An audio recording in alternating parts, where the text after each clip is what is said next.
Welcome back from lunch. Everybody fed?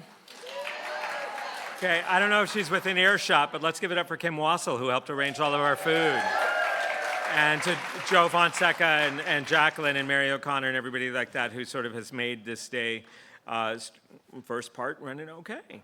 So I'm here to introduce our next reading. This is the second of our plays that are published in the volume, in the Fornés in Context volume. This piece there are two sections in the third, like as Anne mentioned this morning, there's three sections in the book. People and Places, Theater, Culture, Society, and Politics and Legacy. One of the great delights of the book was when we sent out calls to say, would you be willing to contribute for this section or this section? Almost immediately the answer was yes.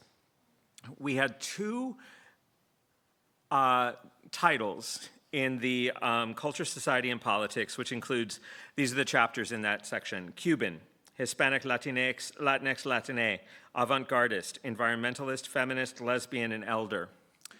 We had two where we just couldn't quite get yeses.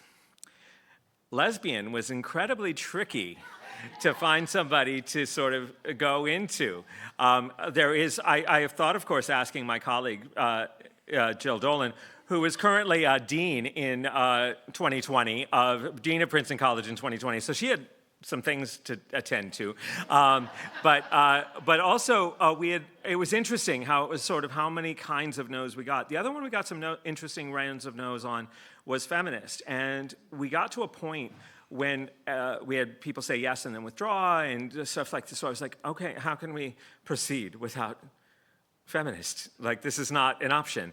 And so I hit this wall in a way, and I sort of looped around and I thought, I know Michael Breslin, who I had known through other channels, through a theater maker, because of his work with Fake Friends and stuff like this. I knew Michael Breslin, and I'd worked with him on his PhD work, and I knew he had really pointed to Fornés as an inceptive piece of his own development.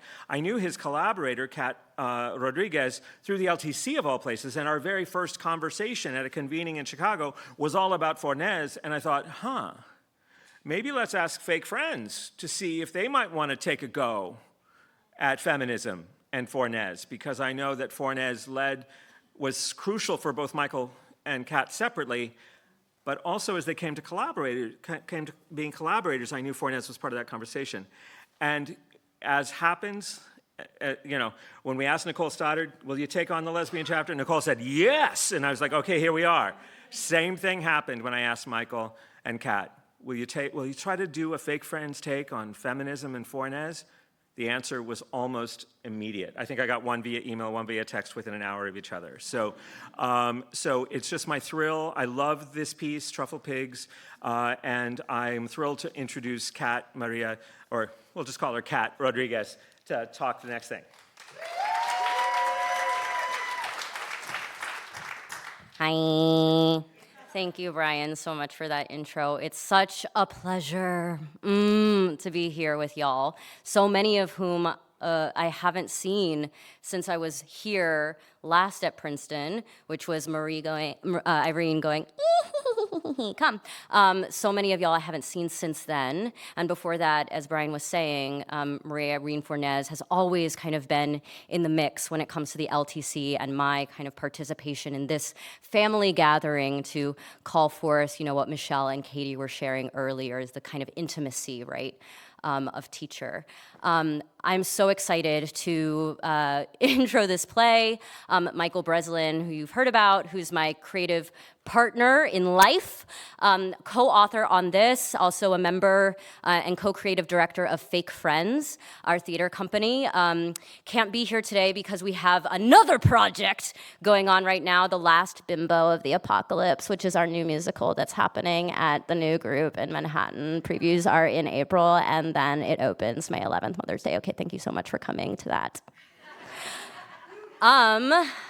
It was this play came forth in a very, I would say, Fornesian way, in which Michael and I were driving to his parents' house in New Jersey, And while Michael was driving, we had a conversation about Fornés and feminism and recorded ourselves. We were like, yeah, that's totally great. Yeah, we'll use that. And then we looked at the transcript and we were like, what? Okay. And then re-listening, rereading, we arrived at a play. And it feels so appropriate because our introductions to Irene were in classrooms separately, in undergraduates, me at Carnegie Mellon, Michael at Hamilton College, with teachers, women teachers who introduced us to Irene, and that kind of created the spark. And when we met in grad school, and before our theater company came forth, we discovered this kind of mutuality within each other, a kind of mutual seeing. We would always get in trouble because across the classroom we would kind of lock eyes and be like, you heard that too. Or we're on the same wavelength. And I think what's so delightful about this is that teacher was also a student. Teacher was a student. That's something that I so obsess over with Irene. Her attention, her inquisitiveness, her slipperiness as well. It's in the plays, it's in her, and hopefully, it's in Truffle Pigs. So I'm gonna call out our team, and we'll just introduce ourselves. I'm Kat. I use the pronouns she, ella. I'm Kyle Berlin. I use he, him. I'm Nadia Diamond. I use she, her, hers. I'm Douglas Corzine. I use he, him. Fabulous. This is Truffle Pigs. Truffle Pigs by Michael Breslin and Kat Rodríguez. 1. A classroom that used to be a corporate conference room. The back wall is a massive whiteboard. Atop an absurdly oversized oval table, teteles supine, splayed out on piles of papers. Tommy sits at one end of the table. Corey snarls at the opposite end. A single ray of sunlight bursts through the skylight and spotlights Tete on the table. An orchestra swells. It's a slowed down version of a popular song. An invisible hand writes on the whiteboard, feminist theater oral exam. Just as the orchestra climaxes, it cuts out. I don't think I get it. Get what? What's it? The exam question. The orchestra plays the song at tempo, Irving Berlin's Cheek to Cheek. The invisible hand writes on the board, was María Irene Fornés, the avant-garde theater artist, a feminist? Question mark. The students stare at the question. The music cuts out. Trick question. Of course she was a feminist. She's a woman, and she wrote feminist plays with leading ladies. I still don't know what feminism is. Or every time I think I know what it is, I realize I might not. Of course you don't know what feminism is. And you do because you're a woman? You're not the Lorax who speaks on behalf of the trees. Tommy jumps up on the table like a wilderness explorer. I'm gonna crack it once and for all. Was she or was she not? If you still haven't cracked it, you've already failed. I have my answer. And while you're ready to #represent, I'm ready to present. She absolutely was not. She was a writer who happened to be a woman and who happened to write woman characters. Cheek to Cheek comes back, jolly, playful. The invisible hand writes, consensus by my arrival. Begin. I fundamentally hate group projects. Resentment comes natural to me. Thanks, Mom.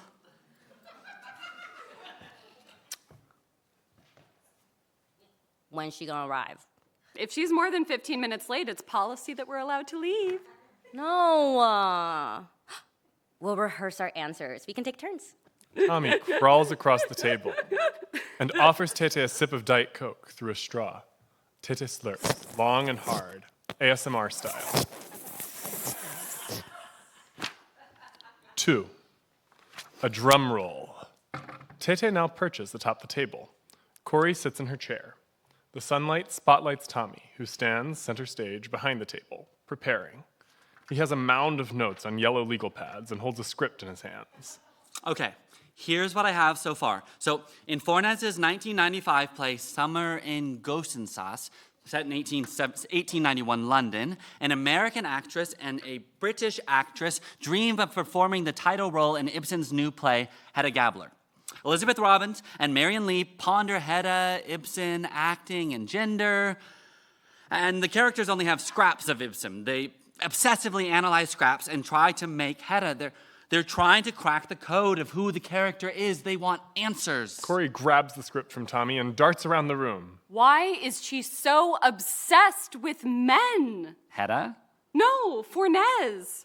Obsessed with Ibsen, Chekhov, Beckett. They scare me. Okay. Chugging along, Elizabeth and Marion hypothesize what makes Hedda Hedda. Why does she do what she does? Elizabeth and Marion are wrong. Hedda isn't agoraphobic. She isn't even a prisoner. Hedda is a male invention of what a crazy woman is. How could Fornés worship these men so much? She loved them? Corey climbs on the table and... Aha! Love. 3. The sun is incredibly bright now, peak daytime. Tete, Tommy, and Corey sit in chairs, each staring at a complex web of documents they've spread out on the conference table. Scraps, cuts, bookmarked chapters. Well, here are your scripts. What do you see? Tommy collapses onto the table. Thinking sucks. The invisible hand writes, "Consider this." The 3 students read the board. Well, what is it? I hope it's important. I literally love important things. An unimportant-looking envelope peeks out from under the pinewood door. Tommy opens the envelope. A tawny newspaper. It's from 1972, The Times. 6 of America's leading active women playwrights, Ms. Fornés, Mrs. Drexler, Julia Bovasso, Adrienne Kennedy, Rochelle Owens, and Megan Terry, decided to name their new cooperative theater the Women's Theater Council. The group is as serious as its name indicates. I mean, council does sound serious. And important. Corey snatches the newspaper. Ah! Aha! For once and for all, Fornés says right here, don't say it's not. Not what?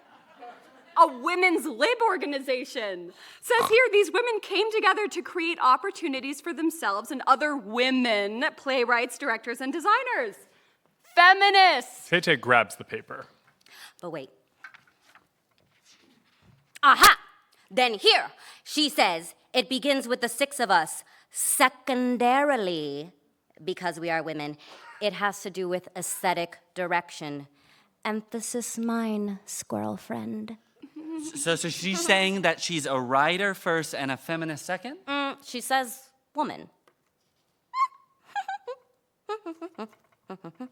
And even before woman, these 6 are saying they share the marker of playwright. Playwrights who buck convention, so wildly different, totally experimental, actually playful playmakers, yeah. So a shared aesthetic direction drew them together, and they wanted to be liberators for the playwright, to practice self-determination in the making of their theatrical productions, to rehearse another way of creating through new channels and material change. If I'm going to locate any quote, unquote, feminism, it's unspoken in the action. You agree with me. I said if, but Fornés is not her place. The art and the artists. Yeah, like with Mud. Irene noted that some wanted to label the play feminist because in this 3-hander, May, the woman, presents a strong central character, but others claim it an anti-feminist negative portrayal of women because a man, he do be shooting a man at the end. He does shoot a woman. We do have to be careful in the ways we represent violence against women on stage. But what fun is being careful? Her plays flirt with creative danger. A man once told Fornés that she treated the men in Mud like pigs. Men are pigs, like chauvinist. Like essentialist. Honestly, justice for pigs.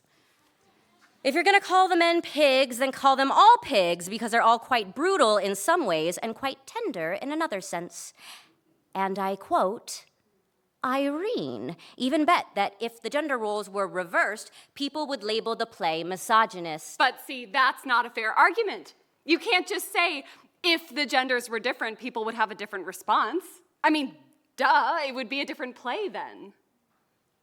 There's no pleasing you. Everything is identity, nothing is individual.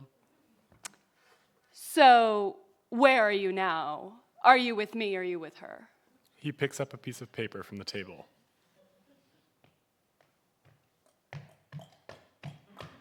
Uh, 10 years after the Women's Theatre Council, though, in 1985, Fornés said, it seems natural that I would write with a woman's perspective, but I am not aware that I am doing any such thing. I still think she's a feminist, even if it's by accident. The orchestra swells back in. It cuts. Espérense.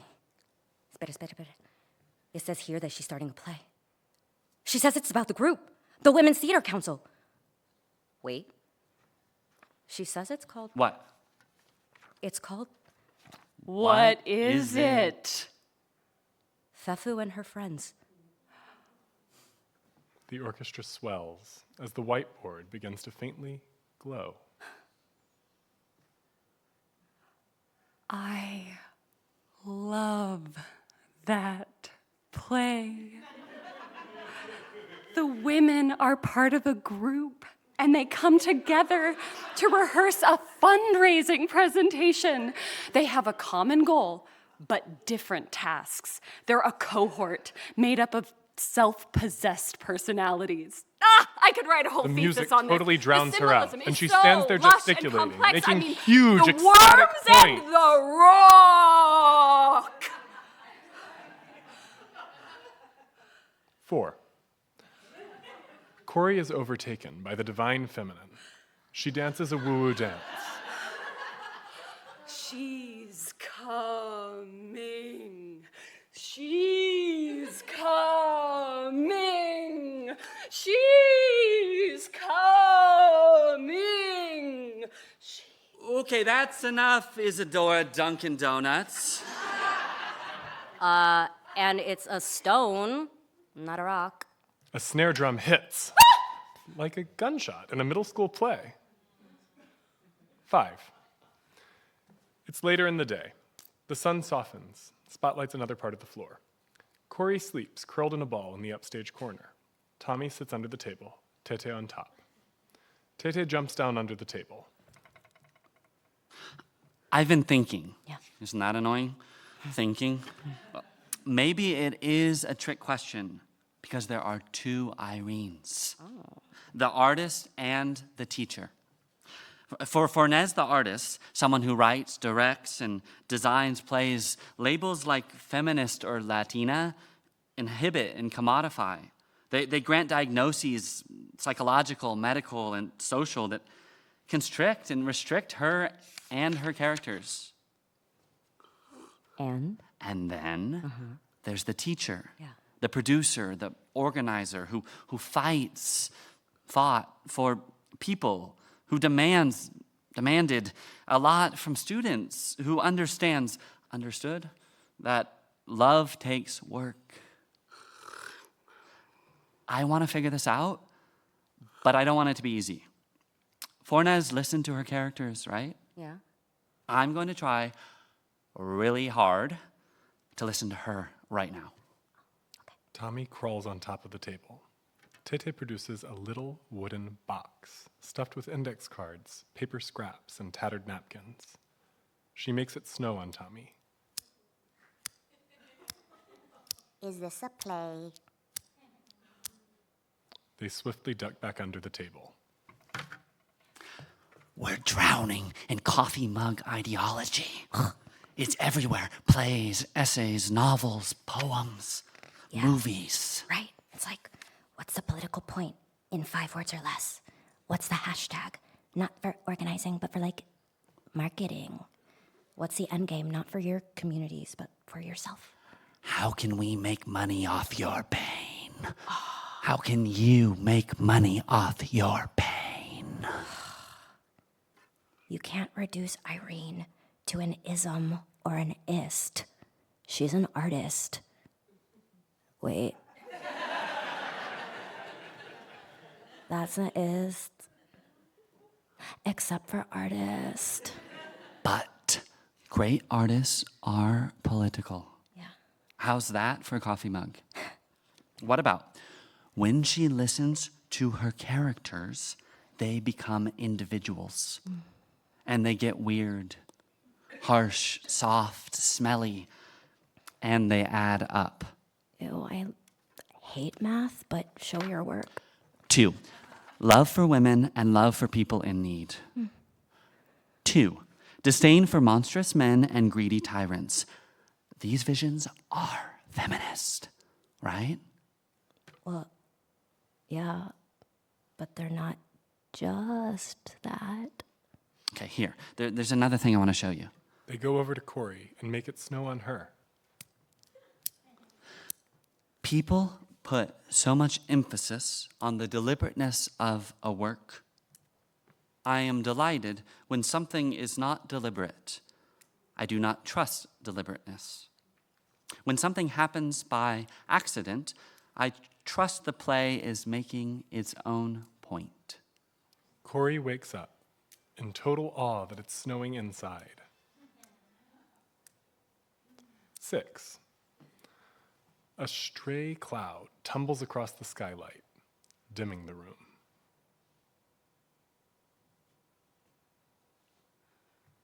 At the end of Fefu and her friends, Fefu shoots the rabbit, and then the blood pours out of Julia. What does it mean? The action is unexplained. It dodges interpretation. Is she saying that women are animals, prey to violence, trapped in a heteropatriarchal prison of oppression and despair? Corey furiously rifles through paperwork. A play is not a scavenger hunt or a solvable mystery, Nancy Drew. An orange falls from the sky. Tete plucks it from the floor. She traces its skin with her fingers. I'm gonna vomit words. And it might not make sense. I might just start drowning in vomit. I once read that Irene directed an actor's hand placement, and when the actor kidded back, she said, "Wait till I get to the fingers." You could say that directing someone's pinky is over the top, but for her, it isn't. Wasn't. Isn't. She was so finely attuned to what happens in between. Tete pierces the orange with her nail. She peels. She places the naked orange on the table. Another orange falls. Tommy peels it. Maybe that's why so many of her plays are difficult to synthesize in terms of what happens or why. She's totally disinterested in creating one-to-one causation, as some might say, plot. Honestly, same. So what happens is beyond the movements of dramatic events from A to B to C. Another orange. And another. And another. Tete, Tommy, and Corey peel oranges as they fall. Right. So much of what happens relates to feeling. And that feeling is produced as her characters articulate and discover and put words to real-time learnings. Sometimes feelings overcome action. We live within suspended time in a still reverberating image that's reverberating, I don't know, with something. Hello. Isn't centering feeling in a conversation about feminism problematic? I think that she valued intellect, emotional intelligence, curiosity. When her characters speak, they don't intellectualize, they feel out their own thoughts, and those thoughts open and expand their being. It's like a growing consciousness is a creative force. And by that logic, dragging others into similar thought impoverishes the mind, it mucks it up. I mean, that's mud. May happens to be a woman. She gets shot by someone who happens to be a man. These aren't coincidences, and there is no just happens to be here. It means something that a man shoots a woman. Fornés does this on purpose. They peel oranges in double time. Okay, but the play is not about that moment or even necessarily motivated by a gender dynamic. Irene said that the subject matter of Mud is a person who has a mind, a little mind. May's not a brilliant person, but the mind is opening. And she begins to feel obsessed with it, and she would do anything in the world to find the light. It has nothing to do with men and women. It has to do with poverty and isolation and a mind. And yeah, okay, May's light gets violently snuffed out. In this ecology? How could it not? So she's killing the women in her plays for no reason? Because feelings? You're telling me that instead of feminism, we've got femicide? Maybe. Her resistance to plot is related to her aversion to causation and also to laying out an entire dramatic arc according to an idea, which is related to her resistance to interpretation? And maybe labels like feminist. But she literally said she was. From her back pocket, Corey whips out a small book and miraculously opens to the exact page. She said, to be a feminist, I think, means that you follow a political process that has a development, and you are part of the development, and you adhere to it. I am a feminist in that I am very concerned, and I suffer when women are treated in a discriminatory manner, and when I am treated in a discriminatory manner because I am a woman. But I never thought that I should not do certain work because I'm a woman, nor did I think I should do certain work because I'm a woman. This whole time you've been sitting on that. So she was a feminist in the real world, but not in her plays. I don't know. I mean, it sounds more like she wanted to be free of her place as a woman writer or feminist. So she rejected words that might predetermine or over-determine her. Girl power. So she was undoing any neat lines drawn between the writer's identity and the work that they produce. And was unsynced with the times? She was making during the second and third waves in NYC. Wouldn't it have been more powerful and radical to come out as an unapologetic feminist and write whatever anyway? If she refused to ride the wave of expectation, that's pretty baller. What's the point of having a platform if there isn't a point to make? It doesn't make sense. Does it have to? Tete cradles an orange in her fist. She squeezes and collects the juices in a glass water bottle. She doesn't miss a drop. I think she was prescient and savvy and... She squeezes more oranges. exercised abandon. Words mean things, but sometimes words are unstable. Same. Given that she totally delights in surprise and contradiction, maybe it's a tricky, not trick question. Or is like the way that we're going about this janky? Is there a better non-binary way of considering her relationship to words like feminist? What do you mean? Well, if Irene rebelled against reduction even within herself, then like... A shard of sunlight pierces the cloud and hits the water bottle, brimming with freshly squeezed content. Tete levels her gaze to the glass.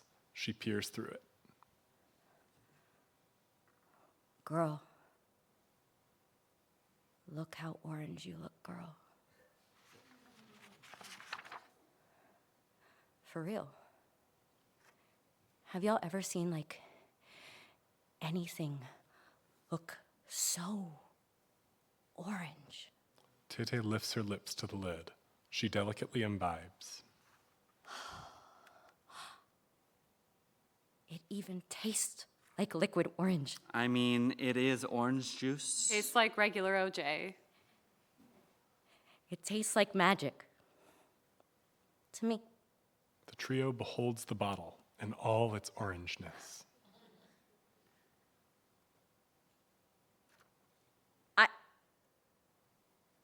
changed my mind, I think. Like, she wasn't not a feminist. Or I guess you could say, Tete does not math. she wasn't not a feminist. Yet. The bottle and naked oranges begin to glow. The room fills with a soft amber light. They bask in its warm caress. 7. Cheek to cheek picks up, very softly. It's late afternoon. Tete, Corey, and Tommy sit at the edge of the table, with their legs dangling over the edge. Corey leafs through pages. This is a draft. It's not even the published version. We found it locked in a box in a closet down the hall. Near the end of the play, Elizabeth says, The reasons why Hedda does what she does are very unusual. They are beyond the comprehension of most people. Because she's not real? Why does she shoot herself? in the next scene, Elizabeth says, We all have the understanding of terrible feelings and thoughts. We just have to recognize those feelings in us and let them come forth, not to be afraid. Not to be afraid. But then John, Elizabeth's lawyer brother, says if he were an actor, he would want to play characters who are good-natured, personable, and constructive. Not to be afraid. But Elizabeth says that... That's even hard. That's even harder. You don't want to be dull on stage. Every good play has some filth. Ew. Yum. Her characters are truffle pigs for pleasure.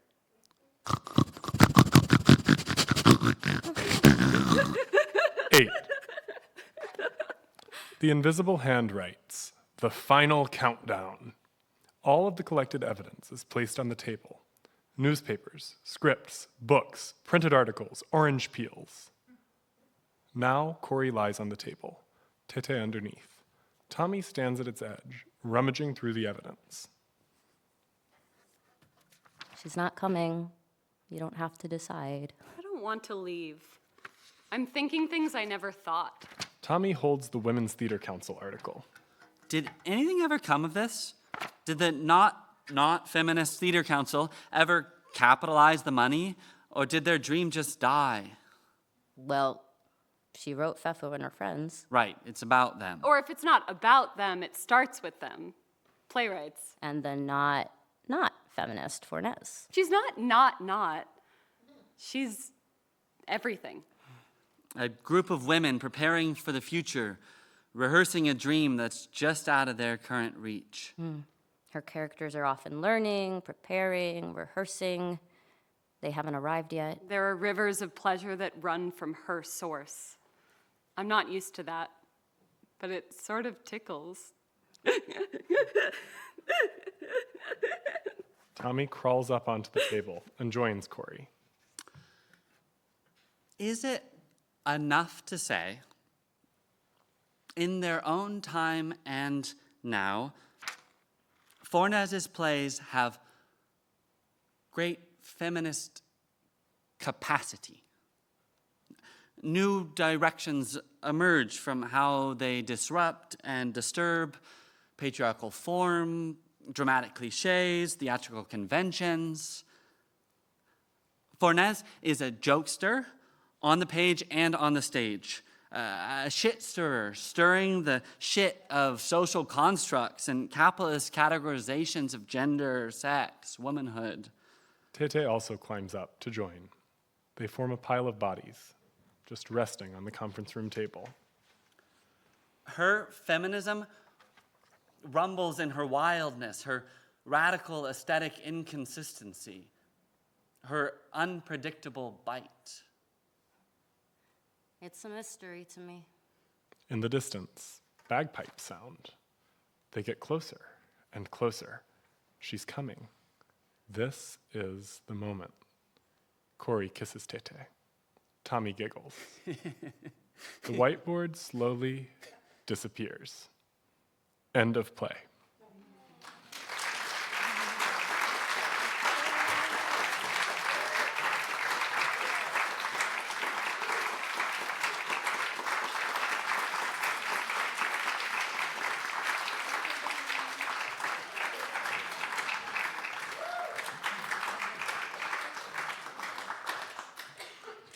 Thanks to Kat and the team of Truffle Pigs. Once again, we'll follow the convention we used earlier today and pick your breakout pathway.